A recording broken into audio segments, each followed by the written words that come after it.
오자 좀 khar 좀 saktaknasi oja digi horaga ko Meiraga iga kolage ai diren YK diren asing bedi yang kokpomni wai sambeda mayam sum mane de ngawge digi kema kan chinga chesti YK diren na ning si sambida nare adu laudrabani dun makha gi doina thakapiro yum di kan de ni kurai kum de tok mairang kampu degi ni hujik na CM gi president oina sum lai mayam gi thokra ai yam nungai si UCM gi president akhoi yum daga lak si sim nungai hai dai mayam si kasar gi kai gi ma de mayam gi sele si from si yo podi asin ahan ne sem koi sonai gi si gi from si yo pa nan Chandrapur da ped Chandrapur nan gi unaraga wari kulum doi gi December kulum doi gi oi gambir na si levi gi kano moti levi ground moti ko gi me komang to ku thram de punsi da ko lecture pi da khwai de disturbance oi hiba punsi da ko adu gi do oi amna mai mo le matang minister lai matang na president na nang ten jalo hai wari du sum raoina thambi ba wafam jing mun ai su ta jai oja an ama anagi oja amna su wari tham mayam na त्यासी कोई बम कोई न ma'am न खंग दबा तो मैं आम दी ताब दी मथौ दी आम ताबा अद प्रोग्राम दु न मरम मर कांदा इंपोर्टेंस मखुम हांग बदे मिनिस्टर ला को दु ने ना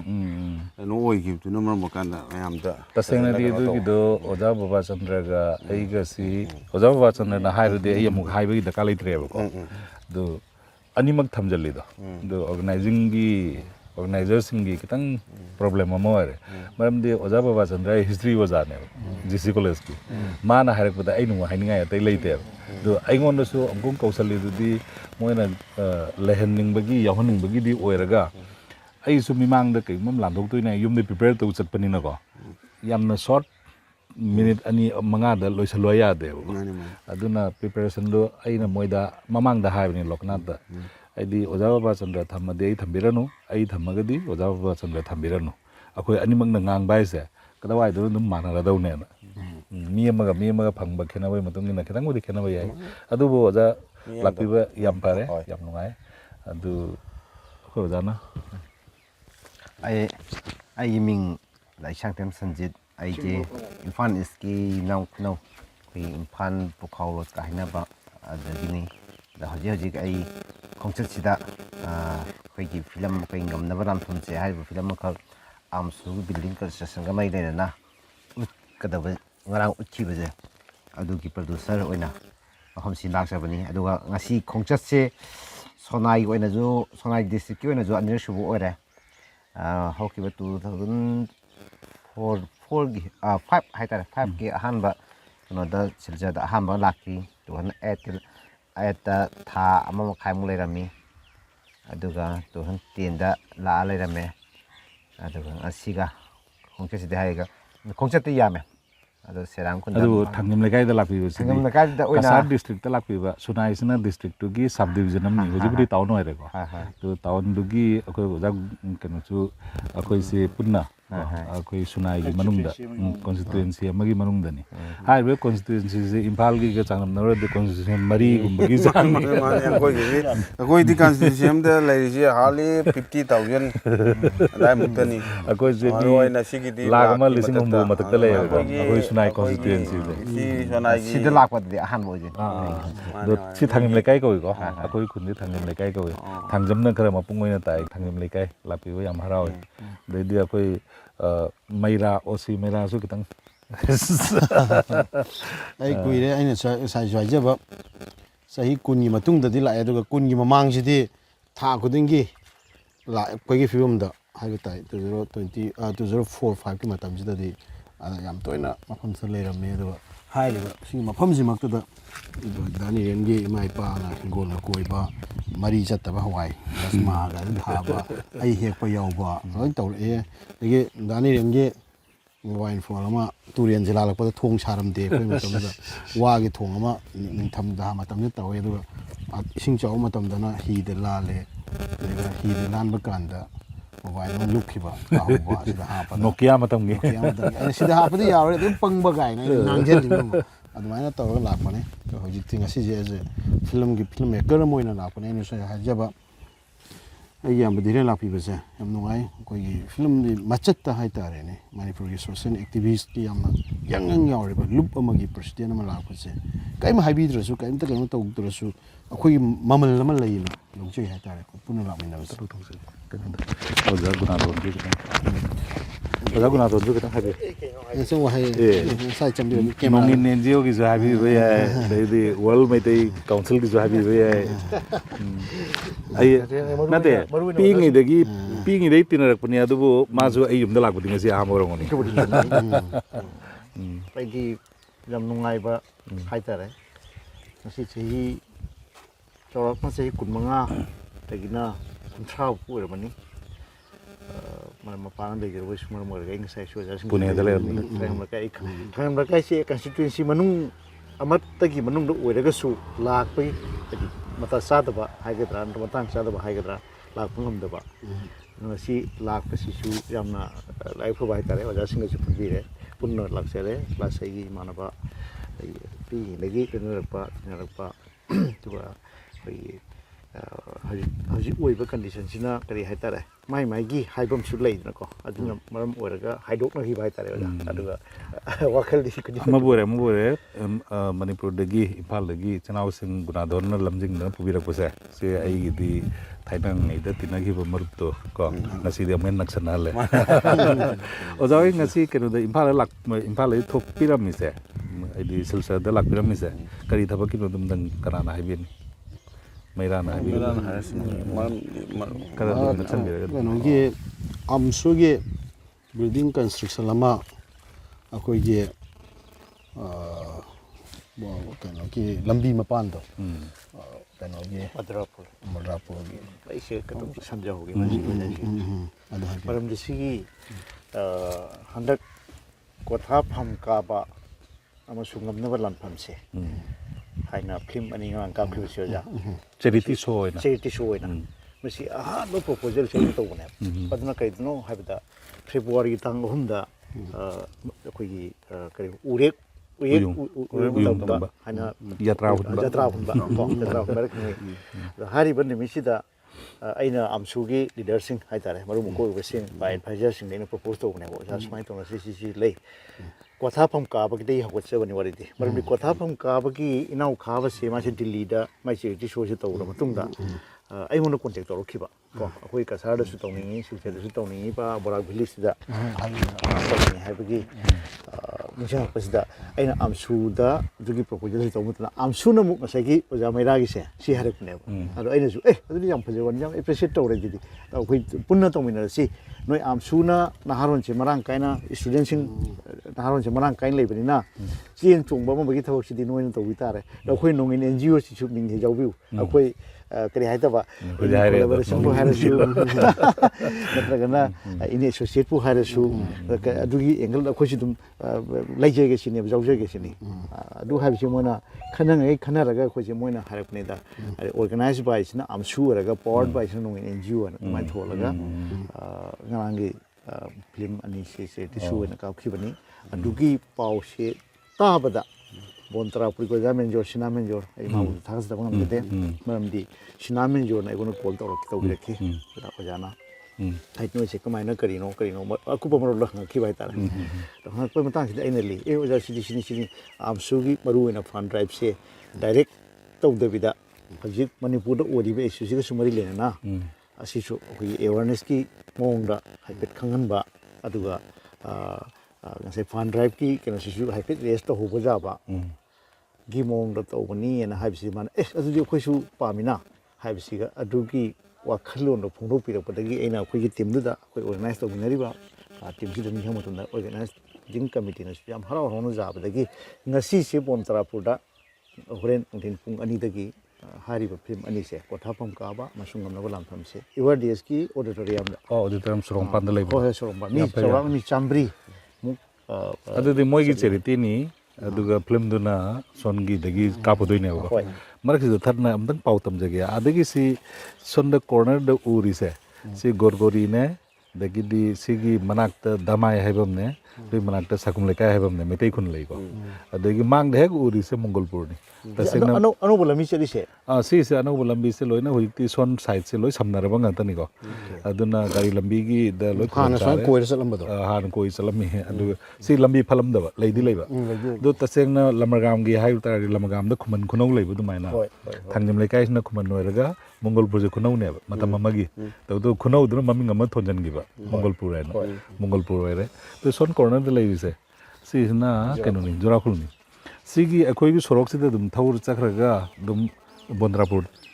taru doini chillam chakhra maitai khun di oibra maitai khun da maitai khun mongolpur hari ai sai panjagri sing do maitai khun ngata ni damai da bangladeshi damai khun bangladesh da damai am lei sigi su damai am lei duna mongolpur su le yada ming ji dum loina dum manabado yaifa kulen hai tare maitai ron ha ga dumana duna si jora khun je thadoga akoi hatika laina male hatika lo thadoga bondrapur oja sigi khongsa sidana adi UCM ga samjanare sina kmai to keno ni aisi ai di ngalingai degi emsu da horokpani am sengna ana IT ga kra IT 687 adai degi ai di emsu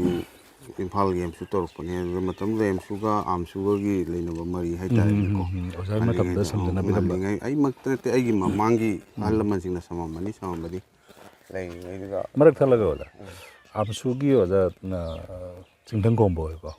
moi matam sidagi aisu di matam da akoi jigles tamingi matam da te matam da amsu ge amsu hi yam samjanaraga salami akoi loan gi kari gi amagi kado mayam yam samjanarame ko dana matam gi irol da dum angang sing pampu hori dum kakhat ki dana amsu de horaga huji UCM da leire habi ne mani aduna mayam si tinarakhiyo amsu du di kaudre thamoi dagi kaudi akoi ju phara mai jabani amsu kaude horok khangpau dagi toraga mathang muthang langna ki ba do leina gi ba mayam ji amsu gi angang adigi amsu gi advisor sing adigi huji ki leiriba kasar gi kai gi mamu pangjing ai tai na ko amsu dagi exo raga su magi tongan ba personal life te leina raga ju ai tai thengna ki ba mayam ju sum pau na ba de koi nau sanjin na mamang da ai si amuksu la ame huji ki keno lak pukan do da akoi gi 20 chandapur gi 23 gi to lak pukan da moi gi saaba gi posi huji ki mafam ju da office building sadori ba amsu gi building sadori ba huji ki Meira gi sangsari se Meira gi sang saaba gi matang si da Meira pai gi maibel sing chu ka koi gi matam gi je jnt hoi ke hoi li hoi ke hoi le na bi misra hoi ke hoi me am si koi ga chu han du ngal ngi de tinar pa ka u bi na han nu si ba han ning lai ge dre na huji de ko ma toramba ja ram kumar ko lakipur ki adigi sigi lei ko jani ranjan hoi jana so da maro na komla kan thoi ke mayam yam leitra ni mayam ji theng lei mayam ji sum thengna ki bo khu ki mayam ji matam gi ai kuire ai 1999 dagi ai yam toina kasar la ke 99 ma mang de la me loan gi kai gi Vishnu Priya gi kai gi issue lei na ki ba timing do na am su de lei am su gi lei ngai to adu la am ba dagi kuina la ke dra mutung da antak si Chandrapur ki kai gi lakpa si mathang tang de lengon da bi pat ki kai gi chalu mutung si da sum lai ri bo huji ki building am sani ha si da ai gon da sum wari go tai to faina building am tham ho ba se khoi gi mai luf ki mai ro gi khoi gi mani mete sing gi ba am na ka noi ko na ma tham ho faien kan bu de ne su ai to si faien to amai to na ma khoi san se ji swain to ri ri tang sum sa lu si ko lu si me am to ana ge ri ba sing to sakang mai kuna da ba kui da sing to unara kan da sum awan ngai wari san na bu hin lak pani kam hen na akoi guna dhon se akoi gi tasing na di ma se entrepreneur ni do businessman na ai tare ko the entrepreneur amana social activism orak pa se si ma yam ngai hai tare je hujikti Asam gi Manipuri singi naha mirol da adi mapani mi singa kwadi samjanaraga society gi thabak taw khot pasi ma si yaudu yaure hai tare ado okay Meira se Assam University tam gi bani aina mane MA tamnge matam da aina MPhil PhD tawe to ai garim le amni ai gari maning da ma se napaga aina saling hai loi chatpa angang ne ꯑꯩꯒꯤ ꯑꯦꯀꯥꯎꯟꯗꯒꯤ ꯆꯥꯛ ꯆꯥꯊꯣꯛꯄ ꯑꯉꯥꯡꯅꯦ ꯑꯗꯨꯃꯥꯏꯅ ꯑꯗꯣ ꯃꯥꯒꯤ ꯑꯩꯈꯣꯏꯒꯤ ꯑꯉꯥꯡꯒꯤ ꯅꯤꯡꯊꯥꯗ ꯈꯪꯉꯦ ꯑꯗꯣ MA ꯇꯝꯃꯤꯉꯩ ꯃꯇꯝꯁꯤꯗ ꯅꯨꯄꯥ ꯃꯆꯥ ꯑꯃꯒꯤ ꯍꯧꯅꯕꯤ ꯑꯃ ꯂꯥꯡꯐꯥꯡ ꯑꯃ ꯃꯥꯏ ꯃꯃꯥꯟꯅꯕ ꯇꯤꯟꯅꯕ ꯃꯌꯥꯝ ꯂꯩꯔꯒꯁꯨ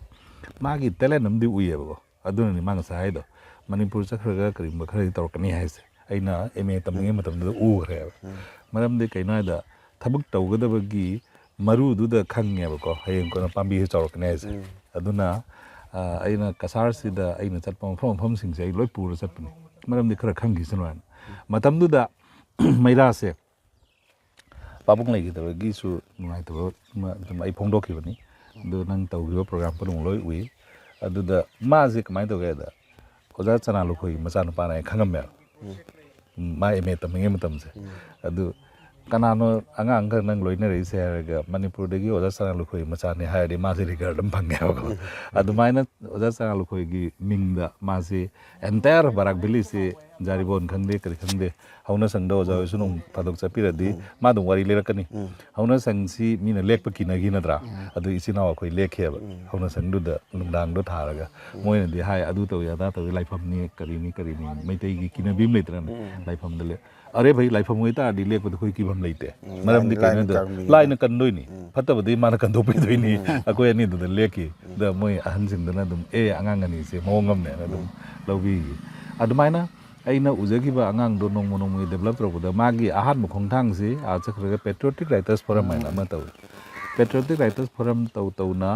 ꯑꯩꯈꯣꯏꯒꯤ ꯑꯦꯜꯕꯝꯒꯨꯝꯕ ꯀꯔꯤꯒꯨꯝꯕ ꯅꯝꯕꯒꯤ ꯈꯣꯡꯊꯥꯡꯒ ꯍꯧꯒꯠꯂꯛꯑꯦ ꯃꯇꯝꯗꯨꯗ ꯑꯦꯄ꯭ꯔꯤꯁꯤꯌꯦꯁꯟꯁꯦ ꯑꯩꯁꯤ ꯌꯥꯝꯅ ꯃꯇꯝ ꯑꯃ ꯑꯩꯈꯣꯏꯒꯤ ꯐꯤल्मꯒꯤ ꯑꯥꯔꯠꯀꯤ ꯀ꯭ꯔꯤꯇꯤꯛ ꯀꯣ ꯑꯗꯨꯒ ꯄꯦꯄꯔꯗ ꯀꯂꯝꯅꯤꯁ ꯑꯣꯏꯅ ꯀ꯭ꯔꯤꯇꯤꯛ ꯑꯣꯏꯅ ꯋꯔꯛ ꯇꯧꯖꯔꯝꯃꯤ ꯊꯤꯌꯦꯇꯔ ꯀ꯭ꯔꯤꯇꯤꯛ ꯁꯨꯃꯥꯡ ꯂꯤꯂꯥꯒꯤ ꯐꯤल्मꯒꯤ ꯀ꯭ꯔꯤꯇꯤꯁꯤꯖꯝꯁꯤ ꯑꯗꯨꯝ ꯇꯧꯔꯝꯕ ꯑꯗꯨꯅ ꯃꯥꯅꯈꯔ ꯈꯪꯕꯅꯤꯅ ꯍꯦꯛ ꯍꯪꯉꯦ ꯃꯥꯒꯤꯁꯦ ꯑꯩꯉꯣꯟꯗ ꯌꯦꯡꯍꯜꯂꯦ ꯑꯩꯅ ꯃꯥꯒꯤ ꯄꯣꯠꯁꯦ ꯑꯦꯄ꯭ꯔꯤꯁꯤꯌꯦꯁꯟꯁꯤ ꯁꯨꯡꯄꯤ ꯄꯤꯗꯕꯅꯦꯕꯀꯣ ꯃꯔꯝꯗꯤ ꯌꯥꯝ ꯋꯥꯠꯂꯦꯕꯀꯣ ꯃꯇꯝꯗꯨꯗ ꯃꯣꯏꯒꯤ ꯀꯩꯁꯥꯝꯄꯥꯠꯀꯤ ꯔꯨꯝꯗ ꯂꯩꯔꯤꯉꯩꯒꯤ ꯂꯦꯅꯤꯟ ꯍꯣꯏ ꯀꯔꯤ ꯍꯣꯏ ꯅꯣꯏ ꯑꯍꯨꯝ ꯃꯄꯨꯡ ꯑꯣꯏꯅ ꯀꯩꯅꯣꯅꯦ ꯑꯩꯈꯣꯏ ꯔꯥꯀꯦꯁꯅꯦ ꯅꯣꯏ ꯑꯍꯨꯝ ꯇꯧꯔꯝꯕ ꯃꯇꯝꯗꯨꯒꯤ ꯐꯤल्मꯗ ꯀꯔꯤꯗ ꯔꯥꯀꯦꯁ ꯅꯥꯎꯔꯦꯝꯒ ꯃꯥꯒꯁꯦ ꯄꯨꯡꯕꯥꯅꯤ ꯍꯧꯖꯤꯛꯁꯨ ꯄꯨꯜꯂꯝꯒꯤꯅꯤ ꯄꯦꯇ꯭ꯔꯤꯌꯣꯇꯤꯛꯇ ꯄꯨꯜꯂꯝꯒꯤꯅꯤ ꯍꯧꯖꯤꯛꯁꯨ ꯑꯗꯨꯃꯥꯏꯅ ꯇꯧꯔꯝꯕꯗꯒꯤ ꯑꯩꯅ ꯑꯦꯄ꯭ꯔꯤꯁꯤꯌꯦꯁꯟꯁꯤ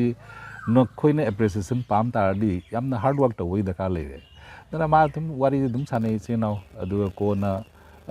ꯃꯥꯅꯕꯨ ꯍꯥꯏꯗꯤ ꯃꯩꯔꯥꯅ ꯑꯩꯉꯣꯟꯗ ꯍꯥꯏ ꯑꯁ ꯇꯥꯃꯣ ꯑꯩꯈꯣꯏ ꯇꯧꯖꯔꯤꯁꯦ ꯍꯥꯏꯐꯦꯠ ꯏꯌꯥꯝꯕ ꯍꯥꯏꯐꯦꯠ ꯀꯨꯏꯔꯕꯅꯤ ꯑꯗꯨ ꯈꯤꯇꯪꯗꯤ ꯑꯦꯄ꯭ꯔꯤꯁꯤꯌꯦꯁꯟ ꯈꯔꯗꯤ ꯇꯧꯕꯤꯕ ꯐꯩꯌꯦꯅ ꯑꯩꯅ ꯍꯥꯏ ꯑꯩꯁꯦ ꯑꯦꯄ꯭ꯔꯤꯁꯤꯌꯦꯠ ꯌꯥꯝ ꯇꯧꯒꯟꯗꯦ ꯄꯣꯠꯁꯤꯡꯁꯦ ꯑꯗꯨꯒ ꯑꯩꯅ ꯑꯦꯄ꯭ꯔꯤꯁꯤꯌꯦꯠ ꯇꯧꯕ ꯍꯥꯏꯁꯦ ꯃꯁꯤꯒꯤ ꯂꯦꯚꯦꯜꯗ ꯅꯪꯒꯤꯁꯤ ꯌꯧꯔꯛꯀꯗꯕ ꯈꯔ ꯋꯥꯠꯂꯦꯅ ꯑꯗꯨ ꯃꯥ ꯀꯟꯅ ꯍꯣꯠꯅꯕꯗꯒꯤ ꯉꯁꯤꯗꯤ ꯌꯥꯝ ꯑꯆꯧꯕ ꯗꯤꯔꯦꯛꯇꯔ ꯑꯃ ꯑꯣꯏꯔꯦ ꯀꯣ ꯃꯥꯏ ꯍꯣꯠꯅꯕ ꯀꯟꯕ ꯍꯥꯏꯁꯤ ꯆꯍꯤ ꯀꯨꯏꯔꯝꯃꯅꯤ ꯆꯍꯤ 10 ꯍꯦꯜꯂꯝꯃꯅꯤ ꯅꯪꯒꯤ ꯁ꯭ꯇ꯭ꯔꯒꯜꯁꯤ ꯅꯠꯇ꯭ꯔꯥ ꯑꯗꯨꯅ ꯁ꯭ꯇ꯭ꯔꯒꯜꯁꯤ ꯆꯍꯤ 34-35 ꯁꯨꯔꯦꯕꯀꯣ ꯑꯗꯨꯅ ꯑꯍꯥꯟꯕꯒꯤ ꯍꯧꯒꯠꯂꯛꯄ ꯕꯤꯒꯤꯅꯤꯡ ꯃꯇꯝꯗꯨꯗ ꯑꯩꯅ ꯐꯖꯩ ꯍꯥꯏꯔꯝꯃꯒꯗꯤ ꯑꯦꯄ꯭ꯔꯤꯁꯤꯌꯦꯠ ꯇꯧꯁꯜꯂꯝꯃꯒꯗꯤ ꯅꯪ ꯂꯥꯟ ꯆꯠꯂꯝꯕꯁꯨ ꯌꯥꯏꯕꯀꯣ ꯅꯠꯇ꯭ꯔꯥ ꯑꯗꯨꯅ ꯁ꯭ꯇꯤꯜ ꯍꯧꯖꯤꯛꯇꯤ ꯃꯥ ꯒ꯭ꯌꯥꯟ ꯌꯥꯝ ꯇꯥꯔꯛꯑꯦ ꯑꯗꯨꯒ ꯋꯥ ꯉꯥꯡꯉꯝꯗꯥꯏꯗ ꯀꯩꯗ ꯍꯪꯉꯛꯄ ꯑꯩ ꯑꯗꯨꯝ ꯃꯌꯥꯝꯕ ꯑꯃ ꯑꯣꯏꯅ ꯑꯗꯨꯝ ꯍꯔꯥꯎꯏ ꯑꯗꯨꯅ ꯃꯥꯏ ꯍꯧꯖꯤꯛ ꯂꯩꯔꯤꯕ ꯈꯣꯡꯊꯥꯡꯁꯤꯗꯁꯨ ꯍꯦꯟꯅ ꯕꯦꯇꯔ ꯀꯣ ꯃꯤ ꯍꯥꯏꯁꯦ ꯑꯩꯈꯣꯏ ꯕꯤꯔꯕꯜꯅ ꯑꯩꯈꯣꯏ ꯑꯛꯕꯔꯁꯦ ꯀꯣ ꯑꯛꯕꯔꯒ ꯕꯤꯔꯕꯜꯒꯒꯤ ꯋꯥꯔꯤꯗ ꯑꯗꯨ ꯕꯤꯔꯕꯜꯅ ꯑꯇꯣꯞꯄ ꯂꯩꯕꯥꯛꯇ ꯆꯠꯂꯒ ꯅꯤꯡꯊꯧ ꯑꯅꯤꯁꯦ ꯆꯥꯡꯗꯝꯅꯍꯟꯕꯗ ꯍꯥꯏ ꯑꯛꯕꯔꯒ ꯑꯩꯒ ꯆꯥꯡꯗꯝꯅꯔꯒ ꯅꯪ ꯉꯁꯤ ꯑꯩꯉꯣꯟꯗ ꯋꯥꯍꯩ ꯑꯃ ꯍꯥꯏꯔꯝꯃꯣꯅ ꯕꯤꯔꯕꯜꯅ ꯍꯥꯏ ꯑꯩꯈꯣꯏꯒꯤ ꯂꯩꯕꯥꯛꯇꯨꯒꯤ ꯅꯤꯡꯊꯧꯗꯨꯅ ꯄꯨꯔꯅꯤꯃꯥꯅꯤ ꯑꯗꯨꯒ ꯑꯛꯕꯔꯅ 13ꯅꯤ ꯄꯥꯟꯕ ꯊꯥꯖꯅꯦꯅ ꯑꯗꯨꯗ ꯑꯃꯗꯣ ꯍꯔꯥꯎꯍꯧꯔꯦꯕꯀꯣ ꯑꯃꯅ ꯄꯨꯔꯅꯤꯃꯥꯅꯤ ꯑꯩ ꯄꯨꯔꯅꯤꯃꯥ ꯑꯣꯏꯔꯦ ꯑꯛꯕꯔꯅ 13ꯅꯤ ꯄꯥꯟꯕ ꯍꯥꯏꯇꯥꯔꯦ ꯃꯥꯅ ꯍꯦꯟꯅ ꯐꯖꯔꯦ ꯍꯥꯏꯅ ꯈꯜꯍꯧꯔꯦꯕꯀꯣ ꯍꯜꯂꯛꯑꯒ ꯑꯛꯕꯔꯅ ꯕꯤꯔꯕꯜꯗ ꯁꯥꯎꯔꯦꯕ ꯀꯔꯤ ꯍꯥꯏꯅ ꯅꯪꯅ ꯃꯥꯕꯨ ꯑꯩꯉꯣꯟꯗꯒꯤ ꯍꯦꯟꯅ ꯐꯖꯕ ꯄꯨꯔꯅꯤꯃꯥꯒꯤ ꯊꯥꯖꯒ ꯆꯥꯡꯗꯝꯅꯔꯒ ꯑꯩꯕꯨꯅ 13ꯅꯤ ꯄꯥꯟꯕ ꯊꯥꯖꯒ ꯆꯥꯡꯗꯝꯅꯔꯝꯃꯤꯗꯣ ꯅꯪ ꯅꯇꯤꯛ ꯊꯣꯛꯄ ꯂꯥꯛꯅꯒꯦ ꯍꯥꯏꯅ ꯍꯥꯏꯕ ꯃꯇꯝꯗ ꯃꯥꯅ ꯑꯔꯊ ꯍꯜꯂꯦꯕꯀꯣ 13ꯅꯤ ꯄꯥꯟꯕ ꯊꯥꯖ ꯍꯥꯏꯁꯦ ꯃꯄꯨꯡ ꯐꯥꯔꯛꯈꯤꯒꯗꯕ ꯂꯩꯔꯦꯕ ꯍꯧꯖꯤꯛꯀꯤ ꯂꯦꯚꯦꯜꯁꯤꯗ ꯃꯥꯅ ꯄꯨꯔꯅꯤꯃꯥ ꯑꯣꯏꯇꯥꯔꯗꯤ ꯍꯌꯦꯡꯗꯒꯤ ꯊꯥꯁꯤ ꯑꯣꯏꯔꯗꯧꯅꯦꯕ ꯍꯥꯏꯗꯤ ꯊꯥ ꯁꯤꯗꯔꯗꯧꯅꯦꯕꯀꯣ ꯅꯪꯒꯤꯗꯤ ꯑꯇꯩꯁꯨ ꯆꯠꯈꯠꯀꯗꯕ ꯋꯥꯠꯂꯤ ꯍꯥꯏꯕꯅꯦꯅ ꯑꯗꯨꯃꯥꯏꯅ ꯑꯩꯅ ꯃꯥꯁꯦ ꯑꯍꯥꯟꯕꯗ ꯇꯧꯔꯤꯗꯣ ꯐꯔꯦ ꯍꯥꯏꯔꯒ ꯑꯗꯨꯗꯒꯤ ꯑꯍꯥꯟꯕ ꯊꯥꯁꯤꯗꯒꯤꯅ ꯅꯣꯡꯃ ꯄꯥꯟꯕꯗꯒꯤꯅ ꯉꯁꯤ 10ꯅꯤꯗꯒꯤꯅ 13ꯅꯤ 18ꯅꯤ 19ꯅꯤ ꯄꯥꯟꯈꯠꯂꯛꯏꯁꯦ ꯃꯁꯤ ꯑꯣꯁꯤ ꯃꯦꯔꯥꯁꯤ ꯌꯥꯝꯅ ꯃꯤꯁꯤꯡꯅ ꯍꯥꯏꯗꯤ ꯑꯦꯄ꯭ꯔꯤꯁꯤꯌꯦꯠ ꯇꯧꯔꯛꯏꯁꯦ ꯁꯤ ꯃꯅꯨꯡꯗ ꯑꯩꯒꯤ ꯑꯦꯄ꯭ꯔꯤꯁꯤꯌꯦꯁꯟꯒꯤ ꯄꯥꯔꯁꯦꯟꯇꯦꯖꯁꯨ ꯈꯔꯗꯤ ꯂꯩꯔꯦꯕꯀꯣ ꯑꯗꯨ ꯍꯧꯖꯤꯛ ꯄꯨꯔꯛꯏꯕ ꯐꯤꯂꯝ ꯇꯥꯕꯗ ꯌꯥꯝ ꯅꯨꯡꯉꯥꯏ ꯑꯗꯣ ꯑꯝꯇ ꯁꯖꯦꯁꯟ ꯑꯃꯈꯛ ꯂꯩ ꯃꯔꯝꯗꯤ ꯉꯔꯥꯡꯁꯨ ꯅꯉꯣꯟꯗ ꯂꯥꯛꯑꯒ ꯍꯥꯏꯔꯝꯕ ꯃꯥꯜꯂꯦ ꯗꯥꯏꯂꯣꯛ ꯑꯃꯈꯛꯀꯤ ꯀꯔꯝꯕ ꯍꯧꯖꯤꯛꯀꯤ ꯃꯅꯤꯄꯨꯔꯁꯤ ꯈꯦꯂꯦꯟꯗ꯭ꯔ ꯁꯨꯕꯦꯗꯥꯔ ꯉꯥꯛꯇ ꯉꯥꯏꯈ꯭ꯔꯦ ꯍꯥꯏꯕ ꯋꯥꯍꯩꯗꯣ ꯂꯧꯊꯣꯛꯄꯤꯌꯨ ꯍꯥꯏꯕꯗ ꯅꯪꯅ ꯌꯥꯝꯅ ꯅꯣꯂꯨꯛꯅ ꯃꯗꯨꯒꯤ ꯋꯥꯍꯩꯗꯣ ꯂꯧꯊꯣꯛꯆꯒꯦ ꯍꯥꯏꯕ ꯋꯥꯐꯝꯈꯛ ꯍꯥꯏꯗꯤ ꯅꯣꯏ ꯄꯟꯅꯈꯤ ꯍꯥꯏꯕ ꯄꯥꯎꯁꯦ ꯑꯩꯉꯣꯟꯗ ꯌꯧꯔꯛꯑꯦꯕꯀꯣ ꯑꯗꯨꯗ ꯑꯩꯅ ꯍꯥꯏꯅꯤꯡꯕꯗꯤ ꯁꯤꯅꯦꯕꯀꯣ ꯅꯪꯅ ꯍꯥꯏꯕꯅ ꯑꯩꯈꯣꯏꯒꯤ ꯏꯁꯥꯒꯤ ꯑꯊꯧꯕꯁꯤꯡꯕꯨ ꯑꯩꯈꯣꯏꯒꯤ ꯃꯃꯜ ꯂꯩꯍꯟꯗꯕ ꯏꯁꯥꯒꯤ ꯑꯊꯧꯕꯁꯤꯡꯕꯨ ꯑꯇꯣꯞꯄꯗ ꯐꯥꯔ ꯄꯤꯕ ꯄꯨꯂꯤꯁꯇ ꯍꯥꯏꯔꯝꯕ ꯌꯥꯏ ꯊꯥꯅꯥꯁꯤꯡꯗ ꯍꯥꯏꯔꯝꯕ ꯌꯥꯏ ꯑꯩꯈꯣꯏ ꯀꯃꯥꯟꯗꯣꯁꯤꯡꯗ ꯍꯥꯏꯔꯝꯕ ꯌꯥꯏ ꯃꯥꯒꯤ ꯗꯥꯏꯂꯣꯛꯇꯨꯒꯤ ꯆꯟꯅꯐꯝꯗꯤ ꯌꯥꯝ ꯂꯩꯌꯦꯕꯀꯣ ꯑꯗꯨ ꯃꯁꯤꯒꯤ ꯈꯦꯂꯦꯟꯗ꯭ꯔ ꯁꯨꯕꯦꯗꯥꯔ ꯍꯥꯏꯕꯁꯤ ꯉꯁꯥꯏꯒꯤ ꯃꯩꯇ꯭ꯔꯝꯕꯤꯔꯅ ꯃꯥꯒꯤ ꯗ꯭ꯔꯃꯥꯗꯨꯗ ꯀꯁꯥꯔꯒꯤ ꯍꯨꯏꯌꯦꯅ ꯍꯥꯏꯔꯨꯕꯗꯣ ꯇꯤꯀꯦꯟꯗ꯭ꯔꯒꯤ ꯃꯆꯤꯟꯗꯒꯤ ꯑꯗꯨꯅ ꯑꯩꯈꯣꯏꯗ ꯀꯁꯥꯔꯗ ꯂꯩꯕ ꯃꯤꯁꯤꯡꯁꯤꯒꯤ ꯈꯦꯂꯦꯟꯗ꯭ꯔ ꯁꯨꯕꯦꯗꯥꯔꯁꯤ ꯃꯩꯇꯩ ꯃꯅꯤꯄꯨꯔꯒꯤ ꯃꯩꯇꯩꯁꯤꯡꯅ ꯑꯟꯗꯔ ꯑꯦꯁꯇꯤꯃꯦꯠ ꯇꯧꯕ ꯋꯥꯉꯥꯡꯈꯛ ꯁꯤꯖꯤꯟꯅꯕꯅꯤꯅ ꯈꯦꯂꯦꯟꯗ꯭ꯔ ꯁꯨꯕꯦꯗꯥꯔꯒꯤ ꯁꯨꯕꯦꯗꯥꯔ ꯉꯥꯛꯇ ꯉꯥꯏꯈ꯭ꯔꯦ ꯍꯥꯏ ꯇꯥꯔꯗꯤ ꯀꯁꯥꯔ ꯃꯆꯥ ꯆꯩꯕꯒꯤ ꯚꯥꯕꯂꯣꯟ ꯑꯣꯏꯅ ꯆꯠꯈ꯭ꯔꯦꯕꯀꯣ ꯑꯥꯏꯗꯤꯌꯥ ꯅꯪꯅ ꯍꯥꯏꯅꯤꯡꯉꯤꯕꯗꯨꯒ ꯍꯥꯏꯗꯤ ꯑꯣꯗꯤꯌꯟꯁꯅ ꯎꯔꯤꯕꯗꯨꯒ ꯑꯅꯤꯁꯤ ꯆꯨꯁꯟꯅꯍꯟꯗ꯭ꯔꯦꯕꯀꯣ ꯑꯗꯣ ꯃꯥꯁꯨ ꯈꯤꯇꯪ ꯑꯦꯄ꯭ꯔꯤꯁꯤꯌꯦꯠ ꯇꯧꯐꯝꯗꯤ ꯊꯣꯛꯄꯅꯤ ꯇꯁꯦꯡꯅꯗꯤ ꯃꯥꯅ ꯌꯦꯡꯕ ꯑꯦꯡꯒꯜꯗꯨꯗꯒꯤ ꯅꯪꯅ ꯗꯥꯏꯂꯣꯛꯇꯣ ꯁꯤꯖꯤꯟꯅꯈꯤꯕ ꯅꯠꯇꯦꯕꯀꯣ ꯑꯗꯨꯒꯤ ꯃꯇꯥꯡꯗ ꯑꯩ ꯁꯦꯡꯗꯣꯛꯆꯔꯒ ꯑꯩ ꯑꯌꯥꯝꯕ ꯀꯨꯟꯖꯂꯥꯟ ꯌꯦꯟꯗ꯭ꯔꯦꯝꯕꯝ ꯃꯥꯁꯨ ꯉꯔꯥꯡ ꯋꯥꯔꯤ ꯐꯣꯟ ꯇꯧꯔꯛꯑꯦ ꯃꯁꯤꯒꯤ ꯇꯣꯄꯤꯛꯁꯤꯗ ꯌꯥꯝ ꯀꯟꯅ ꯍꯥꯏꯔꯛꯑꯦ ꯑꯗꯨꯒ ꯃꯔꯨꯑꯣꯏꯅ ꯍꯟꯗꯛꯁꯨ ꯑꯩꯈꯣꯏꯒꯤ ꯁꯦꯝ ꯑꯣꯏꯕꯤꯔꯝꯕ ꯕꯤꯔꯦꯟ ꯃꯁꯥꯃꯛꯅ ꯄꯥꯕ꯭ꯂꯤꯛꯇ ꯑꯩꯈꯣꯏꯒꯤ ꯍꯥꯏꯈꯤꯕꯁꯨ ꯃꯌꯥꯝ ꯑꯗꯨꯝ ꯇꯥꯟꯅꯔꯤꯅꯤ ꯑꯩ ꯃꯁꯤ ꯑꯗꯨꯝ ꯃꯌꯥꯝꯗ ꯐꯥꯔꯁ ꯇꯧꯔꯕꯅꯤ ꯃꯌꯥꯝꯅ ꯍꯥꯏꯔꯕꯅꯤ ꯃꯌꯥꯝꯅ ꯈꯪꯉꯕꯅꯤ ꯑꯩꯈꯣꯏꯅ ꯂꯣꯠꯄ ꯌꯥꯕ ꯋꯥ ꯅꯠꯇꯦꯕ ꯌꯥꯝ ꯀꯨꯟꯖꯂꯥꯟꯅ ꯍꯥꯏꯔꯛꯄ ꯋꯥꯗꯨꯅꯤ ꯑꯩ ꯁꯦꯝꯅ ꯍꯥꯏꯕꯁꯨ ꯑꯗꯨꯝ ꯇꯥꯍꯧꯏꯅꯦ ꯑꯗꯨꯝ ꯍꯥꯏꯀꯣ ꯑꯗꯨ ꯃꯥꯅ ꯍꯥꯏꯔꯤꯕ ꯉꯁꯥꯏ ꯗꯥꯅꯤꯔꯦꯟꯅ ꯍꯥꯏꯕ ꯑꯗꯨꯃꯥꯏꯅ ꯀꯁꯥꯔꯗꯨ ꯆꯩꯔꯒꯦꯅ ꯍꯥꯏꯕ ꯅꯠꯇꯦꯕ ꯑꯗꯨꯒ ꯈꯦꯂꯦꯟꯗ꯭ꯔ ꯁꯨꯕꯦꯗꯥꯔꯁꯤ ꯀꯩꯅꯣꯗꯒꯤ ꯕꯪꯒ꯭ꯂꯥꯗꯦꯁꯇꯒꯤ ꯂꯥꯛꯏ ꯈꯣꯠꯂꯤ ꯃꯌꯥꯝ ꯑꯃ ꯂꯩꯈ꯭ꯔꯦ ꯑꯗꯒꯤ ꯑꯃꯨꯛ ꯃꯥꯅ ꯏꯅꯤꯡꯊꯧ ꯐꯥꯔꯝꯗꯥꯏꯗ ꯃꯨꯛꯅꯈꯤꯕ ꯈꯣꯠꯅꯈꯤꯕ ꯐꯖꯗꯕ ꯂꯣꯟꯁꯨ ꯑꯩ ꯍꯥꯏꯔꯔꯣꯏ ꯑꯗꯨ ꯈꯦꯂꯦꯟꯗ꯭ꯔ ꯁꯨꯕꯦꯗꯥꯔꯒ ꯇꯤꯀꯦꯟꯗ꯭ꯔꯖꯤꯠꯀ ꯃꯨꯛꯅꯈꯤꯕꯒꯤ ꯍꯤꯁꯇ꯭ꯔꯤ ꯑꯃꯁꯨ ꯑꯣꯖꯥ ꯀꯨꯟꯖꯂꯥꯟꯅ ꯌꯥꯝ ꯐꯖꯅ ꯂꯥꯏꯔꯤꯛ ꯑꯆꯧꯕ ꯑꯃ ꯏꯔꯤꯅꯤ ꯂꯥꯏꯔꯤꯛꯇꯨꯁꯨ ꯑꯩꯉꯣꯟꯗ ꯂꯩꯔꯤꯅꯤ ꯑꯗꯨꯒ ꯀꯩꯅꯣꯅ ꯂꯩꯃꯔꯦꯟ ꯃꯍꯥꯔꯥꯅꯤ ꯀꯨꯃꯨꯗꯤꯅꯤꯁꯤ ꯃꯥꯅ ꯆꯟꯗ꯭ꯔꯀꯤꯇꯤ ꯄꯨꯔꯒ ꯀꯁꯥꯔꯗ ꯂꯥꯛꯏꯅꯤ ꯑꯗꯨꯒ ꯀꯁꯥꯔ ꯌꯧꯔꯛꯑꯝꯗ ꯇꯥꯔꯒꯗꯤ ꯆꯟꯗ꯭ꯔꯀꯤꯇꯤꯁꯤ ꯑꯃꯨꯛ ꯆꯨꯝꯕ꯭ꯔꯥ ꯆꯨꯝꯃꯤꯀꯣ ꯑꯗꯨꯅ ꯋꯥꯔꯤ ꯄꯔꯤꯡ ꯑꯃ ꯑꯗꯨ ꯄꯜꯂꯤꯗꯤ ꯑꯗꯨꯕꯨ ꯐꯤꯂꯝꯁꯤꯗ ꯗꯥꯏꯂꯣꯛ ꯑꯣꯏꯅ ꯁꯤꯖꯤꯟꯅꯩ ꯍꯥꯏꯇꯥꯔꯦ ꯑꯗꯨꯒꯤꯗꯤ ꯌꯥꯝ ꯐꯖꯅ ꯑꯩꯈꯣꯏꯅ ꯐꯤꯂꯝꯁꯤꯗ ꯖꯒꯥ ꯖꯒꯥꯗ ꯏꯃꯥ ꯍꯧꯖꯤꯛ ꯅꯨꯃꯤꯗꯥꯡꯁꯤ ꯊꯦꯡꯉꯦ ꯅꯪ ꯆꯠꯈ꯭ꯔꯅꯨ ꯏꯃꯥꯒ ꯍꯌꯦꯡ ꯂꯥꯟꯐꯝꯗꯨꯗ ꯆꯠꯁꯤ ꯃꯃꯥꯅ ꯃꯆా ꯊꯦꯝꯃꯛꯄ ꯃꯇꯝꯁꯤꯗ ꯃꯃꯥꯅ ꯍꯥꯏꯌꯦꯕ ꯃꯆꯥꯅ ꯍꯥꯏ ꯏꯃꯥ ꯂꯩꯃꯔꯦꯝꯕꯤ ꯀꯨꯃꯨꯗꯅꯤꯅ ꯃꯆꯥ ꯅꯤꯡꯊꯦꯝ ꯄꯤꯁꯛꯄꯨ ꯃꯅꯝꯗ ꯄꯣꯔꯒ